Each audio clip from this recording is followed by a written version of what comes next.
পামৰ মানে পাপী একোকালে মনুষ্য নেৰাই মৃত্যু হাত মৃত্যুৰ যন্ত্ৰণাৰ পৰা হাত সাৰিব এই নৰ মনুষ্যই কোনো কাৰণত নোৱাৰে যদিহে কৃষ্ণ সেৱা নকৰে তথাপি নভজি মৰে কৰি আত্মঘাত এই কথা জানিও যি ঈশ্বৰক নভজে সেইজন ব্যক্তি আৰু আপোন ঘাটি মানুহৰ মাজত পাৰ্থক্য নাই ভাগৱতৰ প্ৰথম স্কন্ধত সেইকাৰণে কৈছে জানি শুনা কৃষ্ণৰ কথা জনমন কৰা বৃথা সমস্ত শাস্ত্ৰ ইহে সাৰ কৃষ্ণ কথা পৰিহৰি ফুৰে আন কৰ্ম কৰি হিতু চিন্তে আপোনাৰ মাৰ গতিকে কৃষ্ণৰ চৰণ জানি শুনি সেৱা নকৰি ভজনা নকৰাজনে নিজেই নিজৰহে ধ্বংস মাতি আনিব সেইকাৰণে কৃষ্ণ সেৱাতে সেমাত্ৰ গুচে মৃত্যু ভয় কৃষ্ণৰ সেৱাই আমাৰ মনৰ পৰা পাপ আৰু পুণ্য এই দুটা বস্তু নাইকিয়া কৰিব পাৰে আপুনি পাপ লৈ গ'লেও আহিব লাগিব পুণ্য লৈ গ'লেও আহিব লাগিব পুণ্য লৈ গ'লে যেনিবা অকণমান আৰামত যাব পাৰিব পাপ লৈ গ'লে কিন্তু কষ্ট হ'ব কাৰণ পাপ যুক্ত দেহটোক নিবলৈ কোন আহে যম ৰজা কিন্তু পুণ্যযুক্ত আত্মাটোক কৃষ্ণই ভাল পায় কিন্তু এই দুটা বস্তু যিজনে শেষ কৰে সেইজনক পৰম ব্ৰহ্মই এই সংসাৰলৈ নপঠোৱাকৈ লৈ গুচি যায় এই কথাটো আমি অনুভৱ কৰি তেওঁৰ সেৱাৰ দ্বাৰা আমি আমাৰ মনৰ পৰা মৃত্যুৰ ভয় আমি আঁতৰ কৰিবলৈ যত্ন কৰিব লাগিব গতিকে এই কথা আমাক আজি বুজাইছে গতিকে আমি আৰু এটা স্তবক পাঠ কৰাৰ পিছতেই আমাৰ কণমানি শিশু শিল্পীজনক বিদায় দিব লাগিব তেখেত যিহেতুকে বাইকেৰে ইয়াৰ পৰা আকৌ যোৰহাটলৈকে যাবগৈ লাগিব কাইলৈ তেখেতৰ অন্য অনুষ্ঠান আছে গতিকে আৰু এটি স্তবক পঢ়াৰ পিছতে আমি তেখেতে যদি ইচ্ছা কৰে বিদায় ল'ব পাৰিব আমি তেখেতক এই কথাটো জনাই দিছোঁ এৰা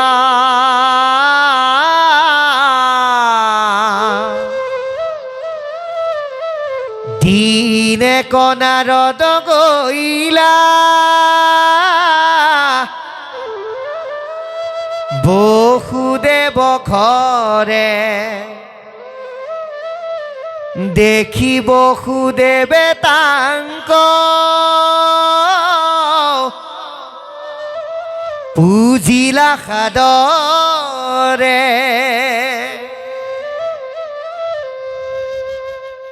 কৰিলা প্ৰণাম পাছে আসনে বসাই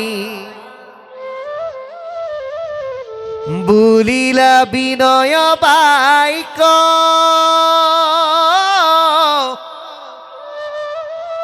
নাৰদ কসাই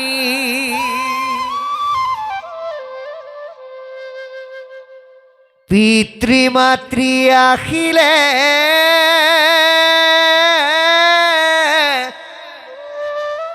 পুত্ৰৰ যেন সুখ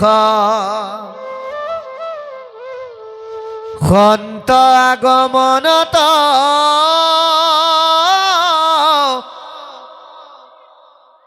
দুখীৰ গুছে দুখ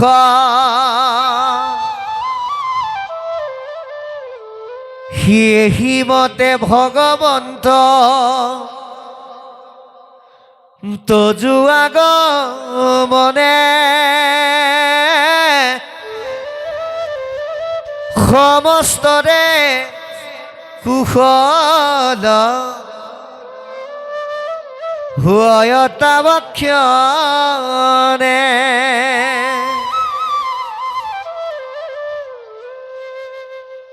দেৱতাটো কৰি শ্ৰেষ্ঠ সন্ত সাধু জন সাধু সন্তে সৰ্বসুখ হুৱে অনুক্ষণ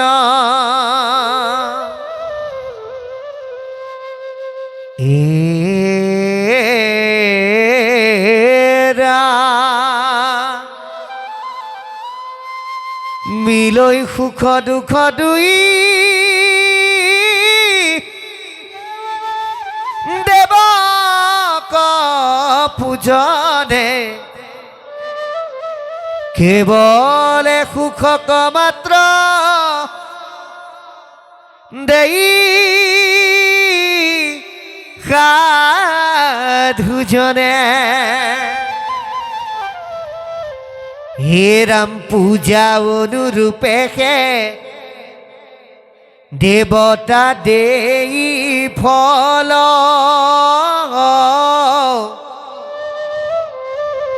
সাধু হব স্বভাৱতে দুখিত বৎসল তোমাৰ সদৃশ যাৰাও শ্ৰীকৃষ্ণ তমন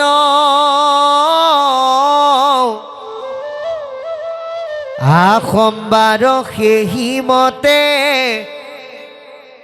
হুৱে আচৰণ ওৰা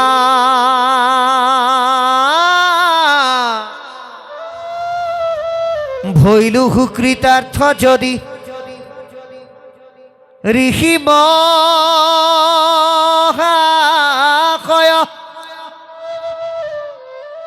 তথাপিতো পুছু ভাগ অত ধৰ্মশয়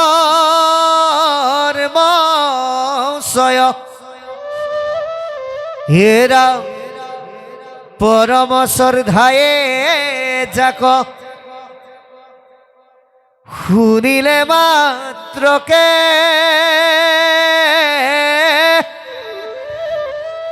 দুৰ্ঘোৰ সংসাৰ দুখ তৰে সৰ্বলোকে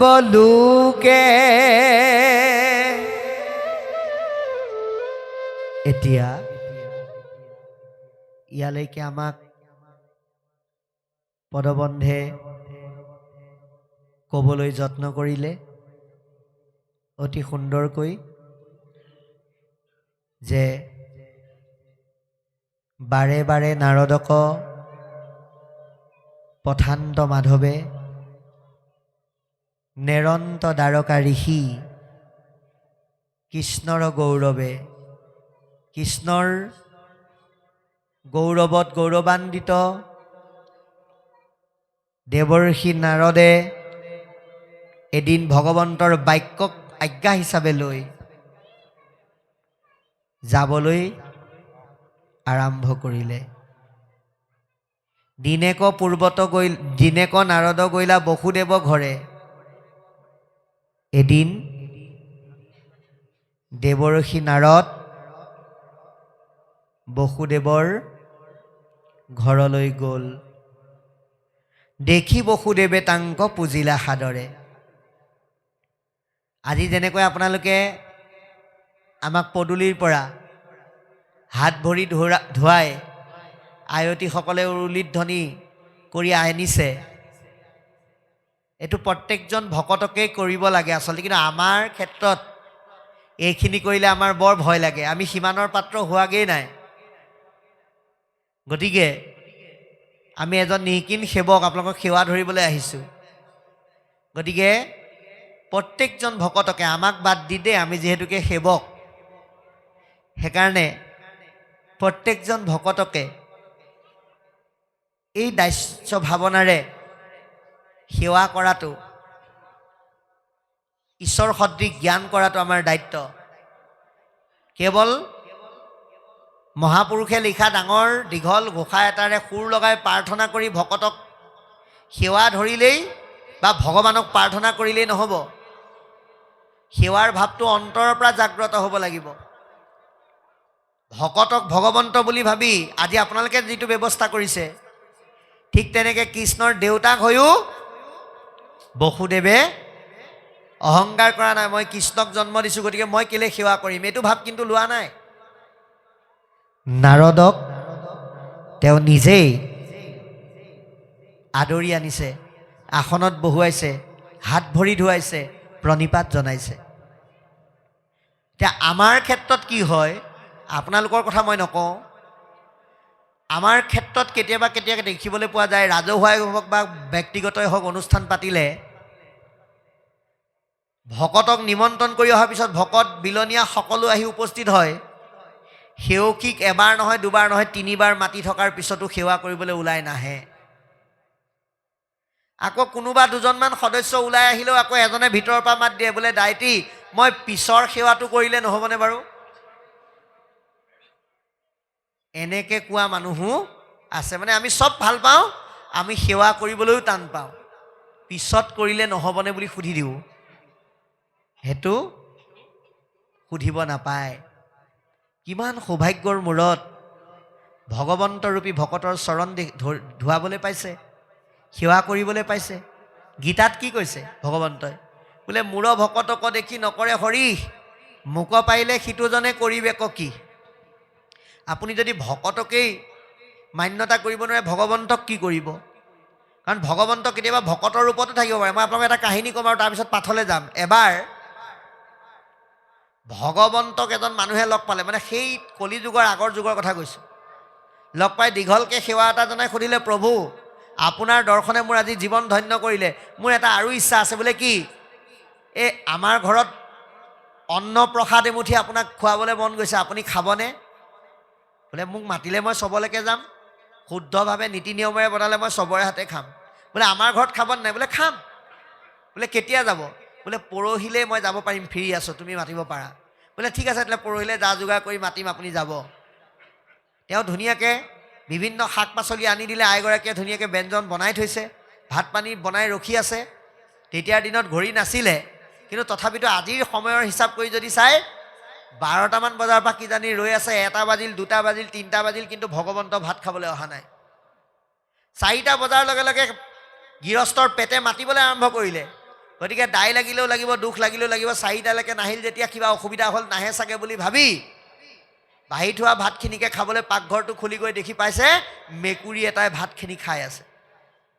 আৰু তেওঁ দুৱাৰৰ পৰা ডাং এডাল লৈ পেলাই মেকুৰীটোক কোব মাৰি ভাতখিনি পেলাই দিলে। মেকুৰীটো গুচি গ'ল। দুদিনৰ পিছত আকৌ একে বাটতে ভগৱন্তক লগ পালে, সুধিলে, প্ৰভু আপুনি মোকনো কি দুখ পালে? মইনো কি জগৰ লগালোঁ? বোলে কিয়? এই ভাত খাবলৈতো আপোনাক মাতিছিলোঁ, আপুনি যে নগ'ল। বোলে গৈছিলোঁ নে নগৈছিলোঁ তুমি চাবা নেকি? বোলে কেনেকৈ? বোলে মই ভাত খাবলৈ ঠিকেই গ'লোঁ, অকণমান দেৰি হ'ল, মই 4টামান বজাত পালোগৈ, কিন্তু তোমালোকক মাতিবলৈ বেয়া পাই মই পিছফালেদি সোমাই ভাত খাই আছিলোঁ, কিন্তু তুমি লাখুটিডাল লৈ মোক যিটোহে কোব দিলা, সেই মেকুৰীটো। এতিয়া ভগৱন্ত কেতিয়া কাৰ ৰূপত ক'লৈ কেনেকৈ আহে কোনেও নাজানে। সেইকাৰণে আমি ভকতকেই আজি বসুদেৱে ভবাৰ দৰে ভগৱন্ত বুলি ভাবিবৰ কাৰণে যত্ন কৰিব লাগিব। গতিকে কৈছে, কৰিলা প্ৰণাম পাছে আসনে বসাই, বলিলা বিনয় বাক্য নাৰদক চাই। অতি সবিনয়ভাৱে দাস্য ভাৱনাৰে নাৰদক চাই ক'বলৈ আৰম্ভ কৰিছে, পিতৃ মাতৃ আহিলে পুত্ৰৰ যেন সুখ,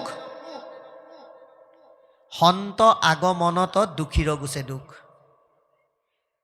যে আপোনাৰ ছোৱালীজনী যেনিবা ইয়াৰ পৰা নামনি অসমত বিয়া দিছে, আপুনি বহুদিনৰ মূৰত গৈ ওলালেগে, যেনেকৈ কন্যাগৰাকীয়ে আনন্দতে চকু পানী ওলায়, সন্তানক দেখা পালে যেনেকৈ, মাক দেউতাকক দেখা পালে যেনেকৈ সন্তানৰ মন আনন্দতে ভৰি পৰে, ঠিক তেনেকৈ সন্ত সাধুৰ আগমনে কি কৰে? সেৱকৰ মন আনন্দিত কৰি তোলে। সেইকাৰণে আমি ভাগৱত শুনিবলৈ অহা এনেকুৱা আনুষ্ঠানিকতাৰ মাধ্যমেৰে শুনা কথাখিনিৰ পৰা পোৱা জ্ঞানৰ যোগেদি ভগৱন্তক এটাই প্ৰাৰ্থনা কৰিব লাগে, হে প্ৰভু, পাৰিলেতো প্ৰতিদিনে, নোৱাৰিলে সপ্তাহত, নহ'লে পষেকত, নহ'লে মাহেকত, নহ'লে ছমাহত, নহ'লে বছৰত হ'লেও যাতে আমাৰ ঘৰত এজন হ'লেও ভকত আহে। যিখন ঘৰত ভকতৰ আগমন নাই, চতুৰ্থ স্কন্ধত সেইখন ঘৰ কি বুলি কৈছে চাব, এৰা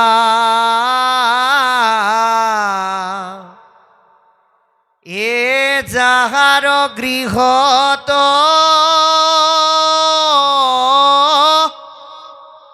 নুহি উপগত একান্ত বিষ্ণু ভকত সৰ্পৰ আলয় তাৰা গৃহচয় মহন্তৰ ইটো মত।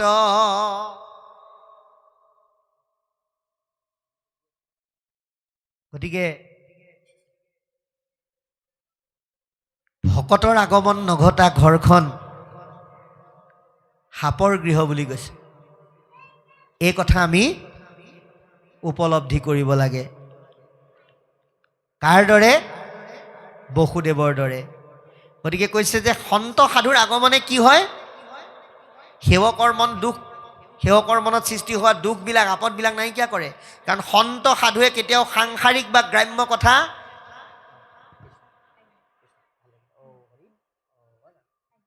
কৃষ্ণ। এয়া আমাৰ বাঁহীবাদক শিল্পীজনে বিদায় লৈছে আমাৰ মাজৰ পৰা। আমাৰ সত্য প্ৰয়াত প্ৰাণৰ শিল্পী জুবিন গাৰ্গৰ লগতো বাঁহী বজোৱাৰ এওঁ সৌভাগ্য অৰ্জন কৰিছিল। সমুদ্ৰৰ সন্তসকলৰ আশীষ পুষ্ট এই ব্যক্তিজনৰ আমি ভৱিষ্যত উজ্জ্বল কামনা কৰি ধন্যবাদ আৰু কৃতজ্ঞতা জ্ঞাপন কৰিলোঁ। তেখেতে বহুমূলীয়া সময় খৰচ কৰি ইয়ালৈ আহি আমাক এইকণ সময় দিলে আৰু তেখেতক লগত লৈ অহা তেওঁৰ জ্যেষ্ঠ ভাতৃকো আমি আমাৰ তৰফৰ পৰা ধন্যবাদ আৰু কৃতজ্ঞতা জ্ঞাপন কৰি সেৱা জনাইছোঁ। গতিকে এতিয়া আমি পুনৰ বিষয়লৈ আহিছোঁ যে সন্ত সাধুৰ আগমনে কি কৰে, সেৱকৰ মনৰ দুখ নাইকিয়া কৰে। কাৰণ সন্ত সাধুৱে সদায় ঈশ্বৰৰ কথাৰ বাহিৰে বেলেগ কথা নাপাতে আৰু পাতিব নোৱাৰে আৰু পাতিব নালাগে। গতিকে পিতৃ মাতৃ আহিলে পুত্ৰৰ যেন সুখ, সন্ত আগমনত দুখীৰ গুচে দুখ, সেহি মতে ভগৱন্তত যো আগমনে। সেইকাৰণে ভাগৱতে সিদ্ধান্ত দিছে যে ভকতক ভগৱন্ত বুলি ভাবিবা। নাৰদক বসুদেৱে ভগৱন্ত বুলি ভাবিলে, সেইকাৰণে কৈছে সেহি মতে ভগৱন্ত। তুমি যদিও নাৰদ ৰূপে আহিছা, তোমাক কিন্তু মই ভগৱন্ত বুলিয়ে ভাবিছোঁ। যেতিয়ালৈকে আপুনি আমি কাষে বাৰে দেখি থকা মানুহবিলাকক ভগৱন্ত জ্ঞান কৰিব নোৱাৰিম, যিমান সুৰ লগাই প্ৰাৰ্থনা কৰি গোসাঁই ঘৰত ঈশ্বৰক মাতিলেও আমি কোনো লাভ নহ'ব। গতিকে তোমাৰ দৰে ভগৱন্ত সদৃশ ব্যক্তিৰ আগমনে সকলোৰে কল্যাণ সাধন কৰিব। কাৰণ কেলে? দেৱতাটো কৰি শ্ৰেষ্ঠ সন্ত সাধুজন। সাধুসকল দেৱতাতকৈ শ্ৰেষ্ঠ। কেলে? সাধুহন্তে সৰ্বসুখ হোৱে অনুক্ষণ। নিৰ্দিষ্ট এজন দেৱতাক পূজা সেৱা মান্যতা কৰিলে আমি নিৰ্দিষ্ট এটা সুখহে পাম, কিন্তু সাধুৰ যোগেদি কৃষ্ণক পুজিলে আমি সৰ্বশ্ৰেষ্ঠ উচ্চ সুখটো লাভ কৰিব পাৰিম। সেইকাৰণে সাধুসকল দেৱতাতকৈও শ্ৰেষ্ঠ বুলি কৈছে। কাৰণ তেওঁলোকৰ কৃষ্ণৰ লগত সংযোগটো আত্মিকভাৱে পোনপটীয়াকৈ থাকে। গতিকে মিলৈ সুখ দুখ দুই দেৱক পূজনে। অন্য ধৰণৰ দেৱ দেৱতাবিলাকক আপুনি আমি যদি পূজা সেৱা কৰোঁ, সুখ নাপায় বুলি নাই কোৱা, সুখো পাব, কিন্তু তাৰ লগে লগে দুখো পাব। কিন্তু সাধুৰ যোগেদি কৃষ্ণক পুজিলে এনেকুৱা এটা সুখ পাব, যিটো সুখ পালে আমাৰ আৰু বেলেগ সুখৰ প্ৰয়োজন নাই। পূজা অনুৰূপে সেই দেৱতা দেই ফল। আপুনি যি দেৱতাক যেনেকৈ বুজিব সেইমতেহে ফল পাব। সাধু সব স্বভাৱতে দুখিত বৎসল, কিন্তু সাধুসকলে সকলোৰে দুখত দুখী হ'ব পাৰে, সুখত সুখী হ'ব পাৰে। সাধুৰ নিজৰ কোনো অভিমান নাই। ভগৱন্তক সাধুৰ যোগেদি যি বিচাৰে, সাধুৱে সেই আবেদনখনত অকণমান এটা চহী কৰি দিয়াৰ লগে লগে ভগৱন্তই সেইখন মঞ্জুৰ কৰে, ঈশ্বৰৰ কৃপা পায়। কাৰণ ভগৱন্তই নিজেই কৈছে, এদিন দেৱৰ্ষি নাৰদে সুধিলে, প্ৰভু তুমি নজনা কথা কি আছে? ভগৱন্তই কৈছে, মই নজনা কথা এটাই আছে, মই সৰ্বব্যাপ্ত, মই সৰ্বশক্তিমান, মই সৰ্বাশ্ৰয়ী, কিন্তু মই এটা কথাই নাজানো। বোলে কি? বোলে মোৰ নামৰ মহিমাটো মই এতিয়ালৈকে নাজানো। এতিয়া ভগৱন্তই কৈছে, তুমি যদি তোমাৰ নামৰ মহিমা নাজানা, তেতিয়াহ'লে কোনে জানে? বোলে ভকতেহে জানে মোৰ মহিমা নিশেষ। ভকতেহে ভগৱন্তৰ নামৰ মহিমা জানে। গতিকে কোন ভকতে জানে? এৰা ভকত সকলে যেবে কৰয়াৰ শিবাদ, তেবে সে মিলয় কৃষ্ণ দেৱৰ প্ৰসাদ। ভকতে যেতিয়া আশীৰ্বাদ প্ৰদান কৰে, তাৰ দ্বাৰা যিটো কৃপা পোৱা যায়, সেইটোৱে হৈছে আশীৰ্বাদ। গতিকে এই আশীৰ্বাদৰ দ্বাৰা আমি ভগৱন্তৰ কৃপা লাভ কৰিব পাৰোঁ, আপোনালোকৰ দৰে ভকতৰ যোগেদি। আৰু সেইকাৰণে কৈছে, ভৈলুহু কৃতাৰ্থ যদি ঋষি মহাশয়, তথাপিতো পুছু ভাগৱত ধৰ্মচয়। তোমাৰ আগমনতে মই কৃতাৰ্থ, তথাপিতো ভাগৱত ধৰ্ম সম্পৰ্কে কিছু কথা শুনিবৰ কাৰণে, জানিবৰ কাৰণে বিচাৰিছোঁ। পৰম শ্ৰদ্ধায়ে যাক শুনিলে মাত্ৰকে, ভাগৱতলৈ মাতিলে বুলিলে আহিলোঁ, আসন দিলে বহিলোঁ, বোলে গালো নাম গ'ল উৰি তাৰ নাই আতিগুৰি, এনেকৈ শুনিলে নহ'ব, কামত নাহিব।